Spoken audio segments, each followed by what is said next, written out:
Okay, I'm going to give you a really quick lesson on fraction division. In this case, a whole number divided by a fraction, and we're going to be using a partitive approach. And so to do that, I'm going to just refer to the definition of partitive really quick.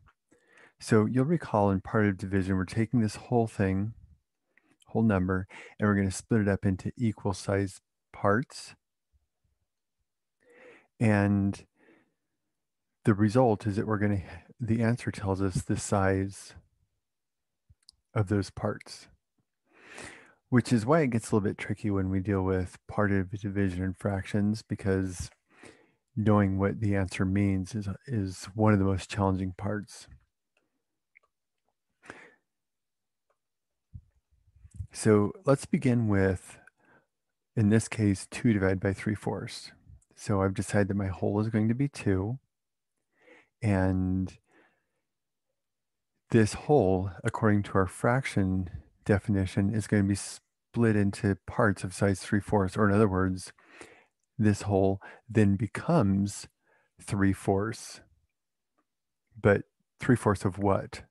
So in order to visualize that, it would be helpful for us if we could think of this in terms of what 4/4 would be.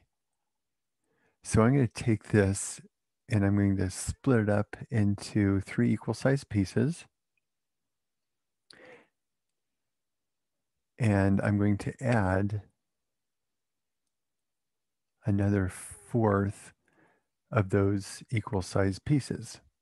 And so the answer to our division problem is this thing. But what does that mean? So let's go ahead and figure out what this whole thing means right here in terms of 1. So in order to do that, I'm going to take this 1 and I'm going to continue that partition I made before. I'm going to split it up into equal sized pieces. In this case, these are thirds.